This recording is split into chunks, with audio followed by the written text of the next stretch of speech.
I wish I was at least straight enough to be able to sit in a chair without like gremlining up so you wouldn't hear the squeaking all the time, but I am not. Today we're gonna do something a little bit different. I want to walk through some brands, some sustainable brands, because I've shopped at a lot of sustainable brands. As always, I'm not here to tell you what to do or how to shop. This is for you if you want it, and if you're not interested, then it's not for you, but it's good to have you here anyways. This is just kind of how I go about deciding what is and isn't worth it, because I do spend more per item now than I used to.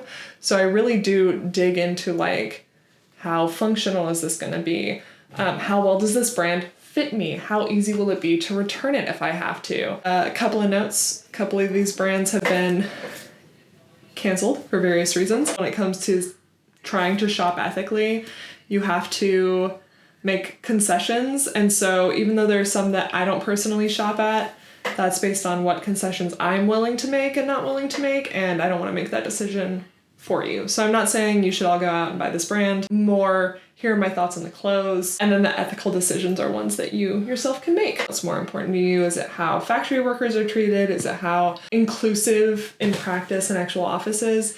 These are important questions to ask yourself for sure, and I don't have the answers to them. So let's take a look at Reformation. I have not shopped new from them in a while. That gingham dress that I constantly wear is from them, and I like altered it a little bit. Dear God, was that one worth it? But I've also bought a couple of things from them that did not really fit me. Reformation's extended sizes. First of all, let me just say, I think for a lot of people, Reformation deadass is the only option if you want clothes like this that are not like Forever 21, that come in your size. These are absolutely beautiful dresses, and especially if you're really busty, the Reformation plus size section is really good, like weirdly good. And it runs pretty big, which I feel like a lot of mid-sized people have issue with. If you are like on that cusp between straight sizing and extended sizing, there is a big jump. Reformation caters to people who normally wouldn't be able to find this kind of clothing. If you are in that gap, I'm sorry, but also I think we gotta give this one to our larger comrades in arms and say, congratulations, you get this one. I tried, I wanna say this exact shirt actually, this white one, really didn't work for me. Very, very wide shoulder, and it was really straight. It was built very straight, and I definitely have more like an hourglass figure. Quality was really good, the stitching was really good, just like didn't really fit me. A problem I have with Reformation in general is that they cut their sleeves like bitches. Anything like this is gonna be fine, where it's like just a strap.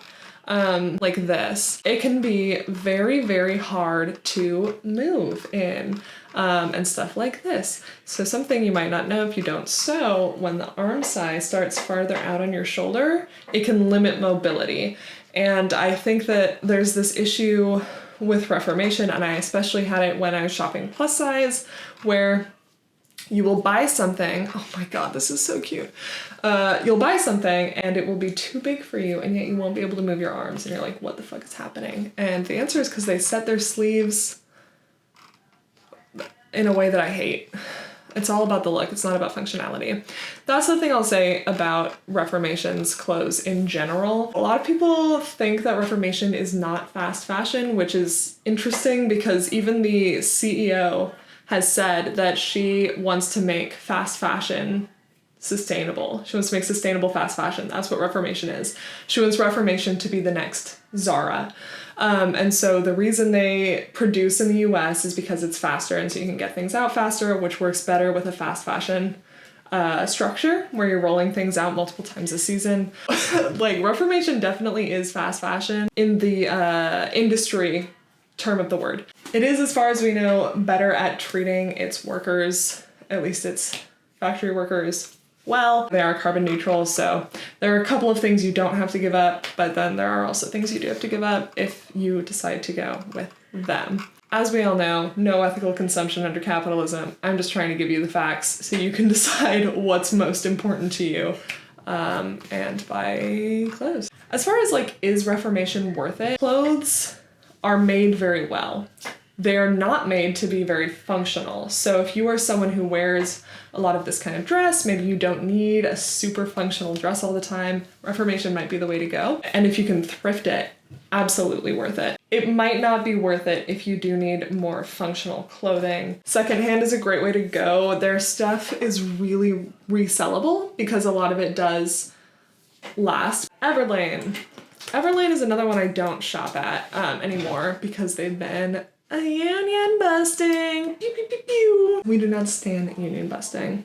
I like how I started with like the two brands that I just don't shop at anymore. It does not pitch itself as like a sustainable fast fashion. They make basics and they make them relatively sustainably. And actually the thing that I really like about them is that they have this whole transparent production model.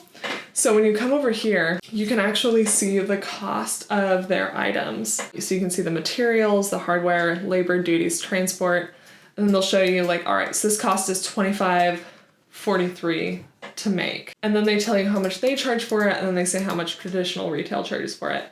I don't know if this number is necessarily always representative. These jeans right here. The biggest cost is coming from labor, which is true for most clothing. This can be useful if you're just trying to get an idea of how bigger sustainable brands like Everlane, how much it costs them to make things. In general, I think cost-wise, I definitely don't think that it's expensive because they're ripping you off or anything. I think it's expensive because clothes are expensive to make. That's kind of a call you have to make on your own. Most places aren't going to tell you how much it costs them to make things or who they source through, so you kind of have to find brands that you trust. They are good basics. I've had issues with their fit in the past, but in general, you are looking at pretty high quality stuff that looks nice and it's going to cost a little bit more. Do kind of fall into the Reformation level of this is a big corporation making sustainable clothes, and so there's only going to be like so much ethical business that they're willing to do. And for Everlane, I want to say it's like they're environmental. Yeah, so they work with ethical factories, they source the finest materials, I don't know what that means. And they do all this transparency stuff. Transparency, great, we love it. Union busting, we do not love. That's the thing that really put me off of Everlane, was their union busting. But if you're someone who's more concerned with like factory conditions, then you're probably in pretty good hands with Everlane. For me, not worth it, but maybe if I lived a life where these were the kinds of clothes that I needed to be wearing, it would be worth it. Now we're moving into some smaller brands that I really love. Not like carbon neutral, but they do treat their employees really well and their factory workers really well. And they have much smaller teams.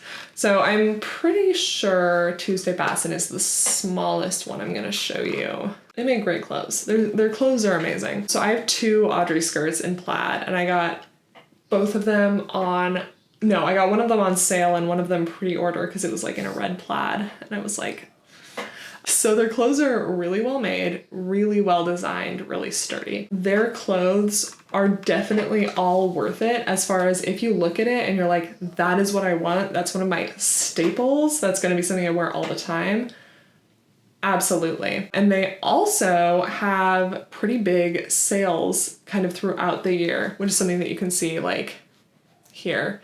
So if you are willing to be patient and it's not something you need like right now, then there is definitely kind of a way to wait out certain items and try and catch them at a sale. So like this skirt I just got for 50% off, and so it's $75, which is not cheap for a skirt for sure, but definitely like for me it just was worth it. That's more of a calculation than just comparing it to other of the similar items, because it also comes down to how much do I want to wear it, how much do I enjoy supporting this company, how much do I like the feeling of this, and it's great. I've never bought anything from them and been disappointed by it. So I think that their stuff is on the pricier side because their team is really small, but if you look at it and you love it and you think that it will be something you wear all the time, then I definitely think it's worth it. You can always stick around for sales. Also, they have a very good size selection. They go up to a 7X a lot of the time, and they design a lot of their clothes specifically to be more, to like fit more different kinds of body types.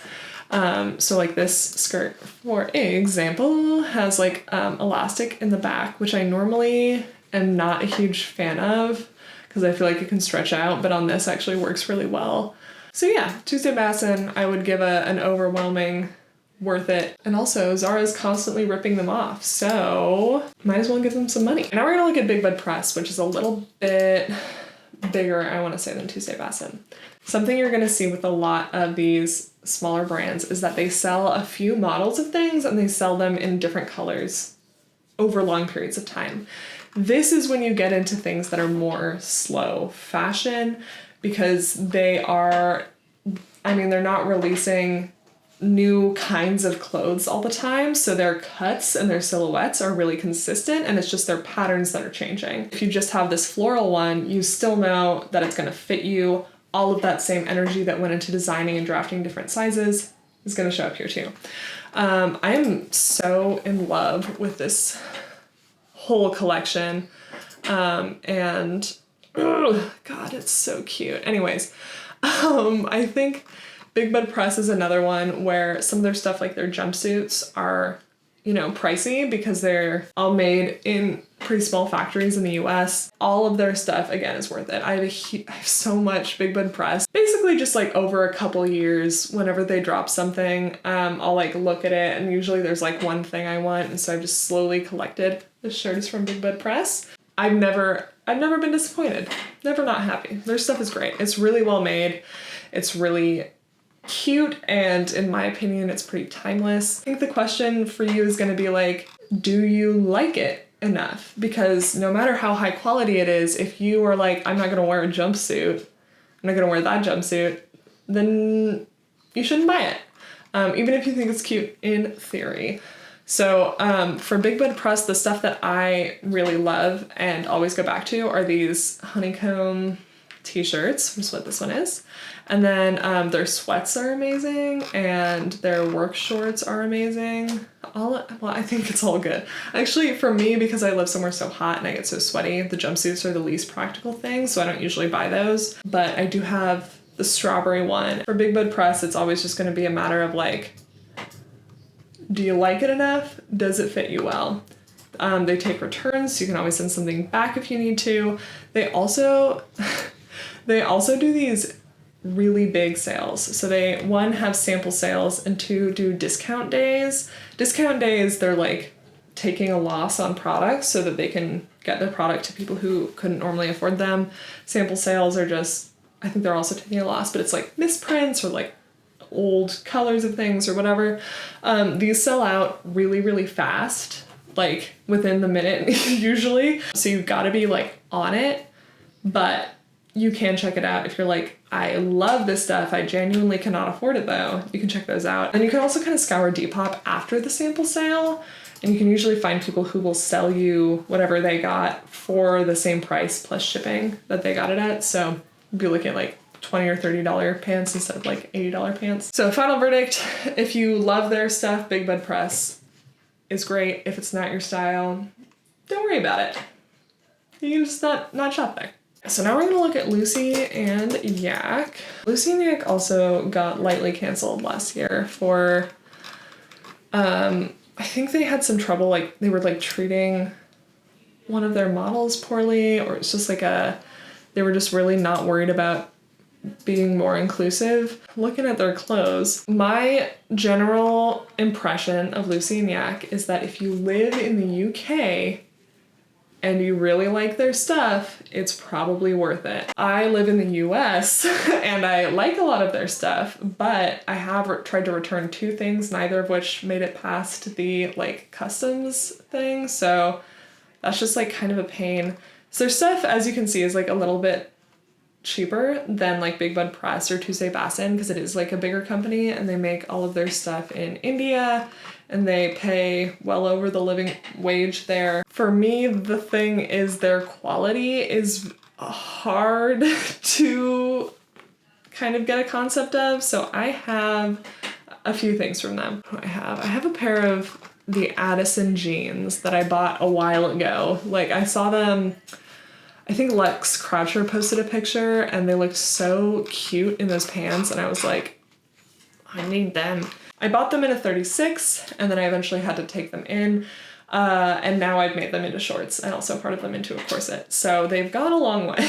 Their fabric is very prone to disintegrating. And so their pockets, for example, I've had to sew up those pockets like minimum 10 times since I started wearing these pants. The seams will also come apart pretty easily. And this is true both for these and then Sasha has some corduroy overalls from them that are constantly ripping on the side and the fabric will just kind of like come apart. If you live in the UK and you know how to repair clothes, definitely worth it. If either of those things are not true, it's a little less worth it and it just kind of comes down to your own personal preferences. These are the exact ones I have. And it should be noted, I bought these when they were much smaller brand, so they could have gotten better recently. But I've just had so many issues with these pants, and it's not a huge deal because I know how to sew, but it would be a huge deal if I did not know how to sew. That's basically what I would keep an eye on. But their stuff, again, is very cute. They have committed to like being more inclusive in the future.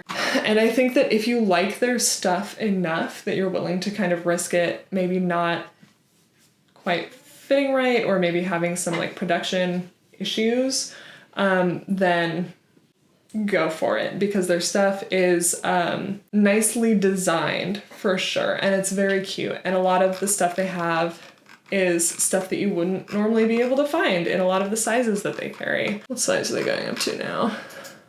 Yeah, so we're getting up to a 3X right now, so it could be better, but I think that they're another one where it's gonna kind of come down to your own personal preference. I don't mind sewing buttons back on, which I've had to do a lot with Lucy and Yak stuff.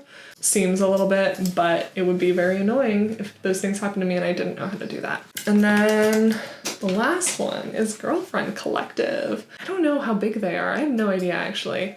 They do small batch stuff, so their stuff is sold out a lot of the time and you just kind of have to catch it at a good moment. God, you're seeing how slow my internet is. But when they're in stock, they have a lot of really cute colors, really good size range. Some of their stuff is totally worth it, and some of it is gonna depend. These sports bras, I do like. The quality is very good, but the white one stains really easily, for example. So I bought this to be like a white tank top. That didn't work, so just keep an eye on the lighter colors. And also there's this kind of heavy band down here which helps it stay down. And so I can't wear this kind of bra more often than like once every few days. And for a while it was my only workout bra, so that was a problem. I'm not a fan of their leggings because I don't think they breathe. But I know a lot of people love their leggings. It just depends on what kind of feel you like from your leggings. They just do kind of feel like they're made out of plastic. For me, the leggings, never worth it. The bras, sometimes worth it. But what I love from them are their shorts. So I've had their bike shorts, I've had their running shorts. I'm mad I didn't get these with a pocket. I have this one in navy blue and I do like it. I cannot run in it at all. It's like this seam, like it'll like just get sucked right up there immediately, rides up like hell. But I do wear it for like weightlifting and stuff and like lounging, and that's fine. You know, not for running, but I do like it. What I will wear to run sometimes is the Gazelle short, and I love these shorts. They're very comfortable. The thing I'll say is the like liner on the inside, not great. The trail short, I wore these to work out just today. Also very good, bad for running, good for other stuff. So in general, I just really think it's gonna come down to how it fits you and what you like for this kind of thing. As far as I can tell, they haven't really had any cancelable offenses. Honestly, their prices are like very reasonable for what they're selling. Like they're selling these bras at like more equivalent to mid-range fashion in general. And it's recycled, so it's just up to you. It's just really gonna depend on what kinds of things you're looking for. But this is somewhere I come when I need to get some workout stuff. I just would say don't lean on it as your only option for this kind of thing. So that is all, that's all the brands I wanted to talk about today. These are just some of the brands that I've shopped at before and have feelings about. I could do more. There are a lot of brands I haven't shopped at and I don't really want to do reviews of those because I don't want to buy things that I don't actually want. But let me know if there are brands you want to see. Some of them might be brands I've bought from before and just like forgot about. And some of them might be brands where like I know people use them and I can talk about them. I hope this was interesting. Good luck with your shopping endeavors. I think that is all. I will talk to you guys next time. Bye.